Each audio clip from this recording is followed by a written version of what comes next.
യമനിലെ ഹൂതികൾ കഴിഞ്ഞ ദിവസം ഇസ്രായേലിൽ ക്ലസ്റ്റർ ബോംബ് ആക്രമണം നടത്തിയിരുന്നു. ആക്രമണത്തിന് ഹൂതികൾ ക്ലസ്റ്റർ ബോംബുകൾ ഉപയോഗിച്ചതായി ഇസ്രായേലിൻ്റെ IDF തന്നെയാണ് അറിയിച്ചത്. പിന്നാലെ വീണ്ടും ഇസ്രായേലിൽ ഹൂതികൾ മിസൈൽ ആക്രമണം നടത്തിയിരിക്കുന്നു. യമനിൽ നിന്ന് മിസൈലുകൾ എത്തിയതോടെ ഇസ്രായേലിൽ സൈറൻ മുഴങ്ങിയതായും റിപ്പോർട്ടുകൾ പറയുന്നു.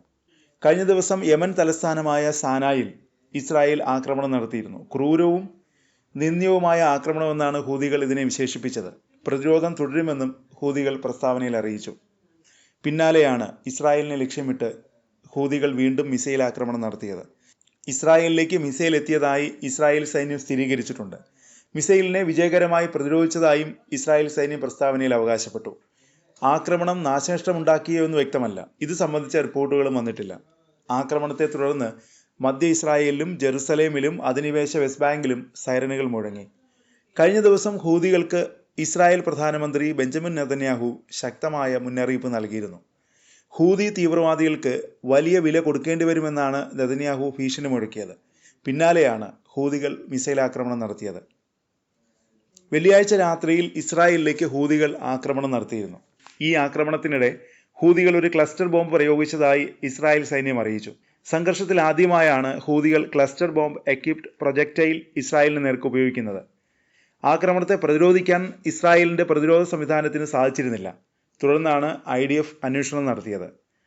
ഇസ്രായേലിൻ്റെ തലസ്ഥാനമായ ടെലവീവിന് സമീപമാണ് ഹൂതികൾ ആക്രമണം നടത്തിയത്. ജൂണിൽ ഇസ്രായേലിന് നേർക്ക് ഇറാൻ നടത്തിയ ആക്രമണത്തിന് സമാനമായ ആക്രമണമാണ് ഹൂതികൾ വെള്ളിയാഴ്ച രാത്രിയിൽ നടത്തിയത്. ജൂണിൽ 12 ദിവസം നീണ്ട യുദ്ധത്തിനിടെ ഇറാന്റെ മിസൈലുകൾ ഇസ്രായേലിൽ വലിയ നാശം വിതച്ചിരുന്നു. ഇറാന്റെ മിസൈലുകൾ സെക്കൻഡറി വാർഹെഡുകൾ വഹിച്ചിരുന്നതായി ഇസ്രായേൽ ഡിഫൻസ് അനലിസ്റ്റുകൾ പറഞ്ഞു. അതുപോലെയുള്ള ആക്രമണമാണ് ഹൂതികൾ നടത്തിയത്. വായുവിൽ ഹൂതി മിസൈലുകൾ പിളർന്നു. ഇതിൻ്റെ വിഷ്വലുകളും പുറത്തു വന്നിട്ടുണ്ട്. പിളർന്ന മിസൈൽ ഭാഗങ്ങളെ തകർക്കാൻ നിരവധി ഇന്റർസെപ്റ്റർ മിസൈലുകൾ ഇസ്രായേൽ സൈന്യത്തിന് ഉപയോഗിക്കേണ്ടി വന്നു.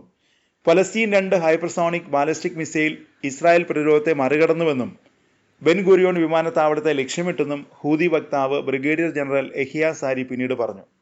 ദശലക്ഷക്കണക്കിന് ഇസ്രായേലികൾ ഷട്ടറുകളിലേക്ക് പലായനം ചെയ്തതായും ടെലവീവിലെയും അഷ്കലോണിലെയും സൈനിക ലക്ഷ്യങ്ങളിലേക്ക് ഡ്രോണുകൾ വെടിവെച്ചതായും അദ്ദേഹം കൂട്ടിച്ചേർത്തു. ഹൂതികളുടെ ആക്രമണത്തിന് മറുപടിയായി യമൻ തലസ്ഥാനമായ സാനയിൽ ഇസ്രായേൽ ബോംബാക്രമണം നടത്തി. ആക്രമണത്തിൽ 2 പേർ കൊല്ലപ്പെടുകയും 5 പേർക്ക് പരിക്കേൽക്കുകയും ചെയ്തു. സനായിലെ എണ്ണ ശുദ്ധീകരണശാലയും 2 വൈദ്യുതി നിലയങ്ങളുമാണ് ലക്ഷ്യമിട്ടത്. സൈനിക താവളങ്ങൾക്ക് നേരെയും ആക്രമണം ഉണ്ടായതായി യമൻ TV റിപ്പോർട്ട് ചെയ്തു. സാനയിൽ ആക്രമണം നടന്നതായി ഹൂതികൾ പിന്നീട് സ്ഥിരീകരിക്കുകയും ചെയ്തു.